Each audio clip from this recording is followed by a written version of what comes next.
Ya estamos de vuelta en Negocios Televisión, como les decíamos, después de la actualidad, después de las últimas horas, llega el momento del análisis, llega el momento de los mejores expertos. Hoy contamos con Anna Liisa Rissanen, es Portfolio Manager de Evli Fund Management y está por aquí con nosotros para poner un poco de luz, para explicarnos, en este caso, un poco de la ESG, de la sostenibilidad.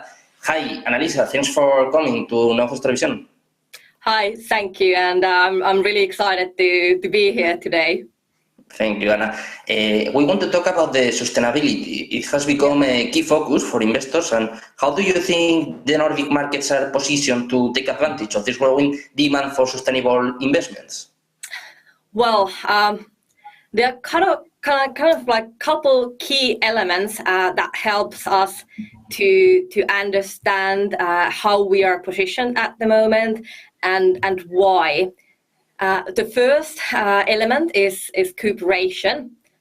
Nordic countries have a long history of working together. Of course, that's kind of like natural as the countries are similar to each other.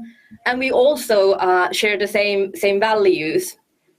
And one special feature especially is that Nordics, they put a lot of emphasis on strong and stable governance. And it's widely recognized that without well-functioning governance, it's like the most important base for everything else.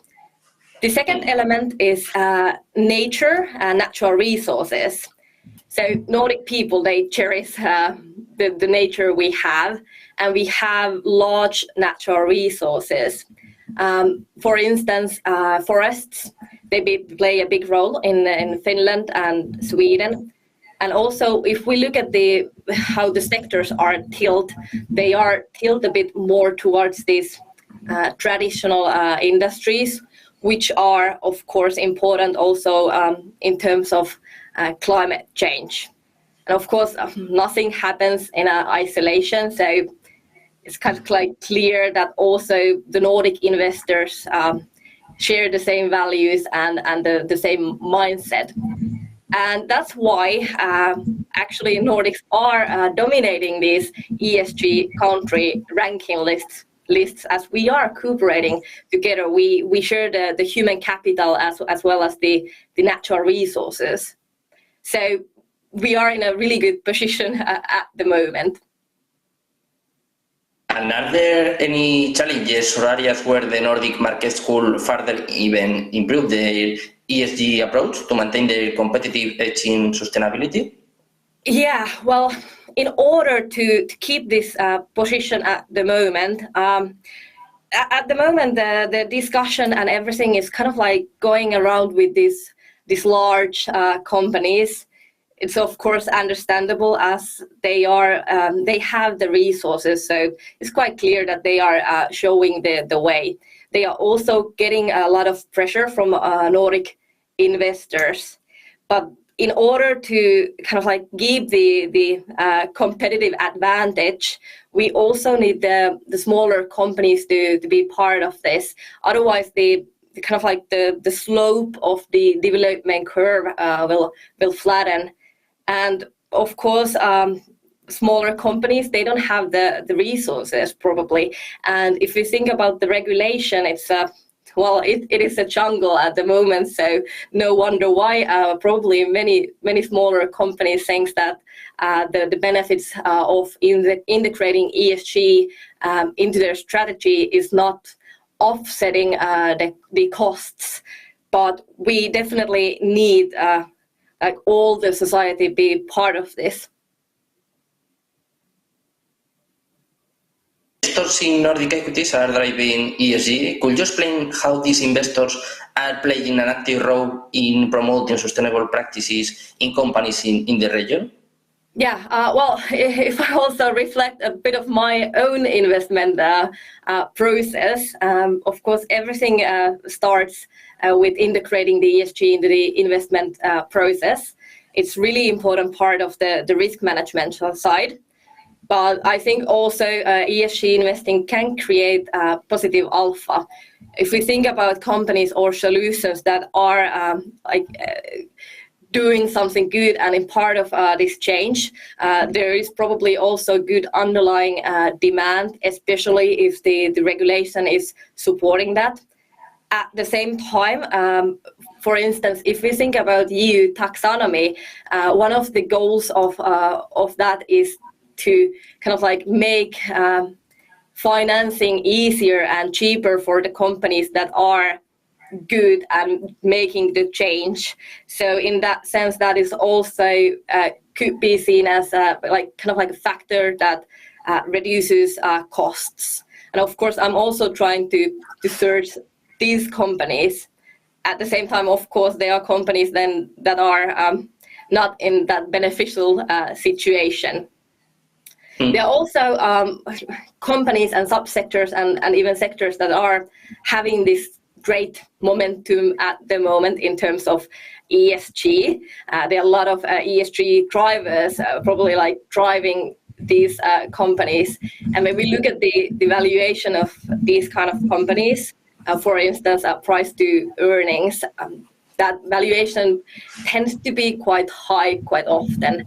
And I personally try to avoid on investing these kind of companies. But sometimes it is reasonable to be part of involved in these companies. For instance, if there is a high positive risk, and if the underlying earnings growth is expected to be really strong, then I might consider those kind of stocks as well. Of course, that requires also from the company side really good earnings, like expectation management, and also good judgment from investors. I try to avoid exclusions. As I mentioned earlier, the sectors in Nordics, they are tilted to these more traditional sectors, meaning like materials and industrials and those kind of sectors, and of course they are quite high emitting sectors. But that is also where the change is happening and the biggest impact.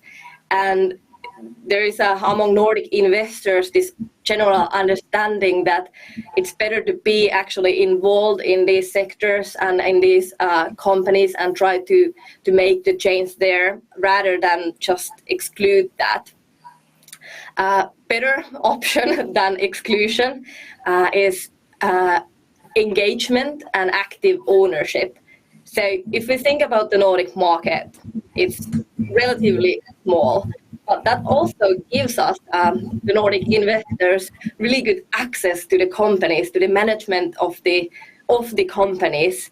And for instance, if you think about compared to kind of like if we invest to European stocks, here in the Nordics, even the smaller investors are getting their voice heard all the way up to the board of directors. So the communication there is the key. And the Nordic investors are also quite straightforward, I would say. Nordic investors are not afraid to kind of like confront the management if needed.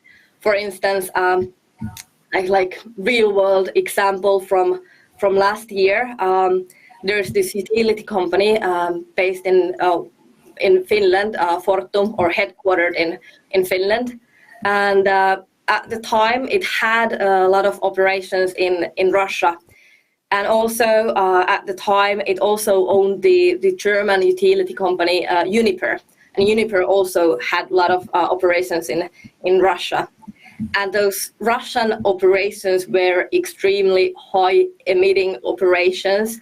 And Fortum's management had a lot of pressure coming from Nordic investors to kind of like exit Russia in order to minimize those emissions, which they didn't do. And then the war started last year, and the investors in the Nordics, they were really challenging the management as they failed to leave Russia on time. If we talk about the strategies, what specific strategies are these investors using to influence ESG adoption by the companies they invest in? It is mostly like the communication and the engagement, active ownership, proxy votings, and those. And as I mentioned, we have the easy access to companies. So that's the key, and that's the strategy of many Nordic investors. So impacting on that way. Exclusions are kind of like sometimes necessary, but in most of the case, not like the best solution for the hoped outcome. So key is communication with companies and giving the pressure through that. The last question, Anna, what are the challenges of sustainable investments? Well, of course, at the moment, as we all know, the economic situation is not the best. There are many other short-term factors that has kind of like decreased the biggest hype around ESG. However, for instance, if we think about climate and climate change, well, it's still there, and Nordic investors, they do realize that. I would say that kind of like now the focus is on short term, and the biggest hype around ESG is kind of like put on hold or paused for a while. It will come back. Then, as I mentioned, climate has been a big topic, but there are also other topics coming, such as biodiversity, which is linked to the climate very deeply. One of the issues at the moment is that the investors, we don't have a clear picture at the moment how to integrate these metrics to the investment process, and what are the actual metrics we need, and also the availability of data is one. And another one is that also the social aspects are coming to ESG investing more and more. So now when we have been finally able to do quite good job in the climate and the environmental part, the social part is coming quite strongly, and they're also like the data there is even more challenging. For instance, in the Nordic countries, there is this increasing interesting trend among children's rights. It's really topical at the moment, and there are many investors, including us at Evli, who are trying to figure out how to integrate children's rights into the investment process. As before, and of course even now, children are only seen as part of kind of like human rights and not their own stakeholder. There the issue is again the data. What kind of data and how can we get the data?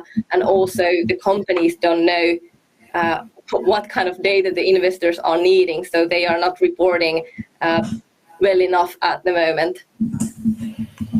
Anna Liisa, thanks for coming here for Nuestros Televisión. Thanks for being here, and nice to meet you. Thanks, Anna. Thank you so much. Thank you. Vamos a pasar precisamente de hablar de